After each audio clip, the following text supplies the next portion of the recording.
Bienvenue sur Lithothérapie & Co. Je m'appelle Jade, je suis lithothérapeute et dans ce podcast, nous allons découvrir ce qu'est la lithothérapie. Si vous vous demandez ce qu'est la lithothérapie, ce qu'elle apporte et comment utiliser les pierres au quotidien, alors vous êtes au bon endroit. Toutes les semaines, je vous offre des conseils et astuces pour vous aider à mieux la comprendre et à l'implémenter dans votre quotidien pour un meilleur équilibre de vie. Alors, prêt à mettre en avant votre bien-être grâce aux pierres ? À devenir plus aligné et à gagner en sérénité ? C'est parti pour l'épisode du jour.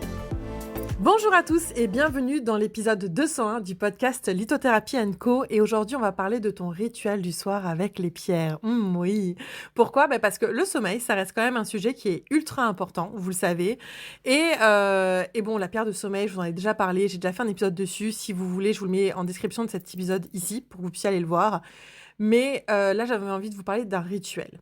Parce que souvent, le fait de pas bien dormir, alors rituel avec les pierres bien évidemment, c'est parce qu'il faut habituer le corps, le cerveau, à venir tout doucement, vous voyez, devenir moins actif. Et du coup, le rituel de soir, c'est un petit peu le pont entre le monde actif du jour et le monde intuitif de la nuit. Donc c'est comme si on venait préparer le corps en lui disant « Hey, t'as vu Coco ? Maintenant c'est le moment où tu vas pouvoir ralentir, arrêter ». C'est vraiment une transition énergétique qui pose le mental, qui est souvent très très agité. Et en fait, on va créer tout simplement un rituel d'ancrage qui est très très simple pour détendre le système nerveux, pour apaiser les pensées, libérer les émotions et surtout se reconnecter à soi, à son corps, à sa sécurité intérieure. Et ça, c'est ultra ultra important. Et donc, je vais vous proposer mes quelques pierres qui sont préférées pour... j'en ai 4. Allez, j'en ai une 5e. Je vais vous donner ma 5e qui est un petit peu à part, qui est vraiment chouette et que moi, j'utilise d'une certaine manière aussi. Mais donc, du coup, la première, c'est la lépidolite. La lépidolite, pourquoi ? C'est une des premières que vous pouvez prendre quand vous faites votre rituel de nuit, parce que vous le savez, elle est riche en lithium, et donc c'est une pierre qui vient permettre d'enlever les pensées négatives, en tout cas relâcher un petit peu les tensions mentales. Donc pour aider le corps à se déconnecter, la première chose tout simplement, si vous avez une journée dans votre quotidien, puis on doit penser à ça, et à ce qu'on doit faire demain, est-ce qu'on a fait ça, etc., c'est de prendre une lépidolite et tout simplement venir juste faire des respirations et revenir dans le corps et peut-être visualiser toutes les pensées négatives ou toutes les choses qui vous pèsent et comme si vous les mettiez dans la lépidolite. Et vous allez voir que c'est vraiment une pierre qui est super pour faire ça. La deuxième pierre que j'aime énormément, ça va être le quartz rose. Pourquoi ? Parce que le quartz rose, c'est pareil, une pierre qui va être tout douce, qui va apporter... Vous allez voir, on va être que dans des pierres douces, forcément pour le rituel de nuit. Une pierre qui va apporter beaucoup de réconfort, d'amour, de douceur.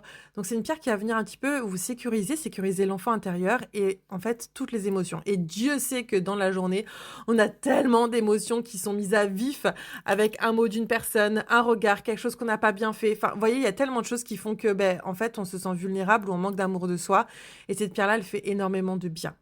La troisième pierre, c'est la sélénite. Pourquoi ? Parce que la sélénite, ça va vraiment être la pierre pour venir apaiser, mais d'une manière radicale. C'est-à-dire que c'est une pierre, pour moi, qui est une des plus apaisantes, qui, d'ailleurs, sur l'échelle de mots, elle a une dureté qui est très, très faible, parce que c'est une pierre tout douce. Elle est blanche, mais en même temps, elle est enveloppante. Et c'est une pierre sur laquelle on peut vraiment venir faire des exercices pareils, de méditation, de respiration, pour venir aussi se poser. D'ailleurs, je vous ai pas dit, mais juste avant, dans le quartz rose, moi, un rituel que j'aime bien faire avec le quartz rose, c'est venir marquer toutes mes gratitudes de la journée. Je trouve que ça, c'est ultra important parce que les gratitudes, on prend pas assez le temps de le faire et c'est un exercice de l'esprit qui permet vraiment, pareil, de s'ancrer, de se poser et en fait, d'avoir aussi de cultiver une vision qui est juste tellement importante pour nous et qui fera que demain, vos pensées, elles seront encore plus douces et celles d'après, encore après. En tout cas, donc la sélénite, pierre d'une très très grande douceur, pour venir arrêter un petit peu de tout ce côté un petit peu bougeage de partout. Ça y est, c'est le moment où on se pose, où on rentre dans un écrin et où on arrête. Typiquement, vous pouvez la prendre quand vous commencez à vous mettre au lit pour vous poser, pour lire. Je ne sais pas si vous lisez avant de dormir, mais c'est une pierre qui peut vous accompagner pour ça. Surtout, c'est une pierre qui peut vous apporter énormément de sécurité. Voilà. Une autre pierre que j'aime vraiment beaucoup utiliser, c'est le bois fossilisé. Pourquoi ? Parce que c'est une pierre d'ancrage par excellence. Et là, on revient dans le corps, dans la terre, on revient dans des énergies qui sont concrètes. C'est le moment de se poser dans le corps. Vous savez, ce corps qui s'alourdit et puis pouf. Et donc, en fait, moi, je trouve que l'avoir même dans le lit, au niveau du corps pour aider à s'ancrer. Ça fait énormément de bien et justement, c'est là où on finit le cheminement qu'on avait dit tout à l'heure qui est on descend de la tête et du mental pour revenir dans le corps. Et alors, la dernière chose que j'avais envie de vous partager, qui est quelque chose que je fais moi personnellement, tous les soirs, je me masse le ventre avec une huile et en fait, ça me ramène dans le corps, ça me permet de me détendre. Vous savez qu'on parle souvent du cerveau, bien évidemment, mais le premier ou le deuxième cerveau pour certains, c'est aussi notre ventre. Et donc, souvent, on va avoir un ventre qui est très tendu. Et moi, tous les soirs avant de me coucher, je prends une huile d'argan qui vient du Maroc, et je me masse le ventre un petit peu.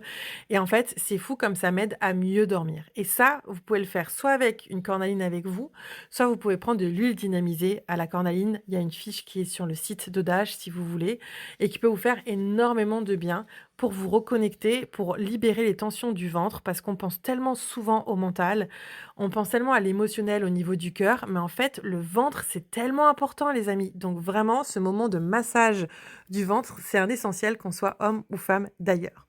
Voilà, j'espère que ce rituel vous aura inspiré. Je vous mets quand même le lien derrière vers la calcite bleue qui est pour moi la star de la pierre de sommeil. Une fois que vous avez fait tout ce rituel, vous mettez tout de côté, vous prenez la calcite bleue et dodo avec la calcite bleue et vous allez voir que là, on est vraiment pas mal au niveau du dodo, les amis, ok? Dites-moi d'ailleurs en commentaire sur Insta, sous le post du jour, si vous utilisez une pierre, si vous avez un rituel de nuit déjà ou pas, si quelle pierre vous aide le plus à dormir, je serais ultra curieuse de le savoir. Je vous fais plein de gros bisous et je vous dis à la semaine prochaine. Ciao, ciao!